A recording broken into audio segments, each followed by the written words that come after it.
Well, good morning. It's Beverly Cole. I'm here with the painting I've been working on for weeks, and it's gone through many, many changes. My last video, I began turning it into a collage, and we're going to continue that today. Hello.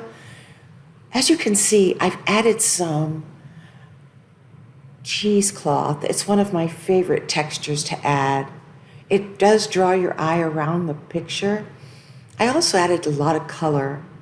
We're going to continue trying to add the flowers that I started with, the ones made from aluminum cans. I tried to fit them in where I thought I might like them, but they just didn't seem to be working for me yet. I don't know if they ever will, but we'll try again.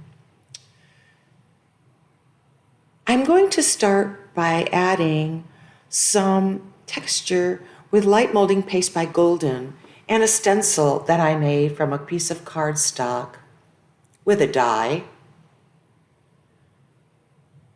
Easy, easy, easy stuff to use, and you can save every little bit that you don't use. Just scrape it back into the jar. After that dried, it takes a little time. I think I waited several hours, but I don't think I needed to wait that long. This is a die cut of the word thanks. I'm kind of playing up the part where it says Tiddle-Dee by using the NKS, and I'm going to use Elmer's glue to apply it to my collage. My entire collage was done with Elmer's glue. So after attaching that, the color will work in perfectly. There's a little bit of it in her dress and up in the left corner. But we don't know if that will stay. We never do. Now I've decided to add another layer of Elmer's glue to her face. It kind of gives a looking glass look after you use several layers. And I continue to add more because I do love the look of all the layers of glue. I decided to stop because I realized I really need to add some more color to this. These are my distress paints, which are like a bingo kind of dauber top. Bingo, that's dating myself too. I used to go with my mother when I was a teenager. And that was a long time ago. Now, my red here is really worn. The sponge top is pretty much gone, so you'll see some draggy marks in the red. But I used some water to smooth them out. Also the yellow, kind of take away some of the color. And I also used my peeled paint marker. It's the green one. A little water and a little towel soaking up the color, rolling a almost finished roll of paper towels over it. It left some texture, so I took some water and my finger and rubbed it over her face. I want her to have a clear complexion, not a lumpy one. Once it dried, you'll see her face does look quite good. And here we are. I've added more color, and now we're going to continue to take some color and push it to the background. This is gesso, and I'm using a dry brush approach with this, going rather lightly so that it's a little bit translucent, so you still see the color through it. I do quite a bit of this on this collage. The colors are brilliant, but because I love vintage, I want to push back the colors. If you look at my lady, her dress is quite, it's not bright. So I want to make the rest of the background match that lack of shocking color. We'll leave some for the foreground. Notice that I'm going around my bird because I want the bird to appear closer. So we don't want to remove and push the color of the bird back.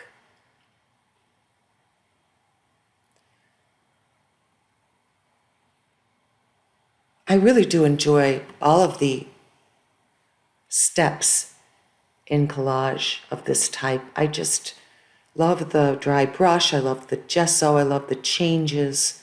Here I use my finger because I can't get my brush neatly in between those canes. Those canes are very cool. I got the canes from, I believe, a Smithsonian magazine. So now, for some reason, I think that I want the entire name of the music, Parade of the Tiddlywinks, to show, and I'm really being precious about it, which kind of annoys me because I'm always telling you guys, nothing can be too precious. But, oh my goodness, I worked so hard at bringing that name out.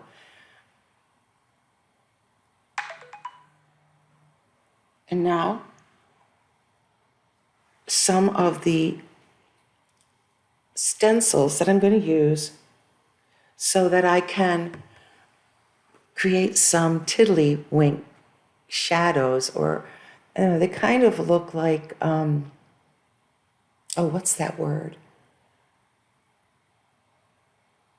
Bokeh background, with the spots in the background through light.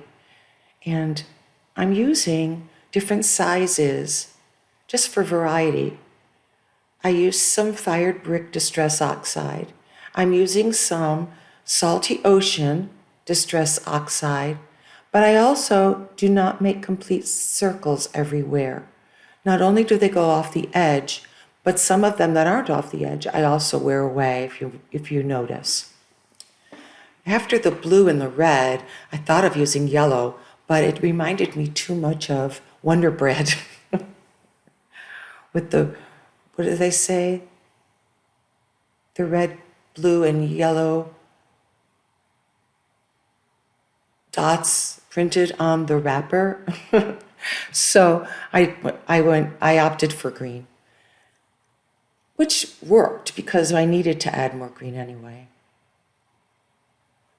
Notice the one down on the left here, how I kind of smushed the color out of the dot, and it looks less planned that way. Now I'm using some black Stabilo pencil to add some shadows. With a little bit of water, you can drag out the shadow. If you notice, I will remove some of the shadows later because I wasn't happy with where they were. I believe I leave this one, but we'll see.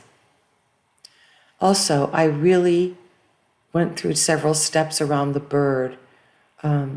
As blue and beautiful as it was, I kind of lost the edge of it with the black Stabilo. So later on, you'll see that I do change that. So make sure you keep watching because it does change. And you will see the finished collage at the end of the video. Now I'm adding some more of that fire brick ink. Actually, that's the paint from that paint marker that was ruined. The top didn't work anymore. I'm just putting it on there and then spreading it out with a wet brush. And here I'm adding some more gesso. You could also use white paint for this, but I have gesso that I really enjoy using, so it's Liquitex gesso. I like it. And here we go with the name again. So precious. Oh my. The only word I really need is the tiddlywinks. I think I've pretty much lost the parade part. It's not that important. Now you'll see, like I said, I went in and I put some white in around the bird to emphasize his shape and his brilliance and bring him to the foreground, pushing that other part back. I want to get the edge of that wing again. It's got a beautiful, roughly edge. And this brush is excellent for getting into those kind of corners. It's a little angled brush. I have several of them because I use them in my classes. I always check. You won't see me every time I do it, but I stand it up and I look at it from further away, which is important when you're making something and you're on top of it. You need to get away and look at it. It's quite revealing when you do that. And please forgive my voice. I do have a cold and I am getting over it.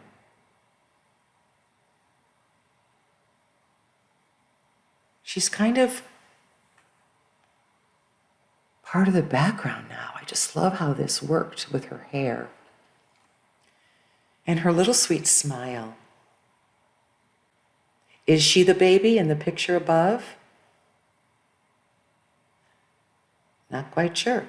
Be sure to watch the last video where I talk about the magazines that I got and that I used.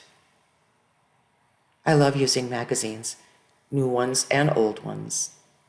Now I'm adding some Salty Ocean Distress Oxide to the bird because I want to tie in the color with the little tiddlywink dots I made. Such a beautiful bird. From the Birds in Bloom magazine. Birds in Blooms, I think it's called. Flowers and Birds. Now, adding shadow to emphasize this beautiful bird's face. We have several faces in here. It's one of the things I included and I used as repetition. Even though we don't have the baby's face, we have the lady at the piano, we have the bird, and we also have a rabbit. Can you see him?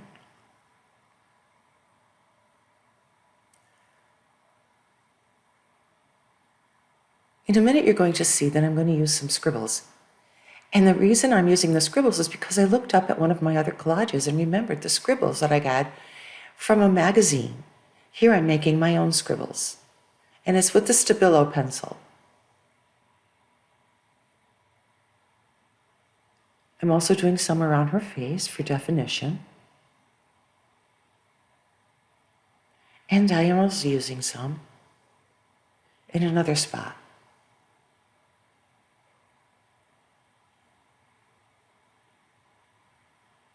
Or am I?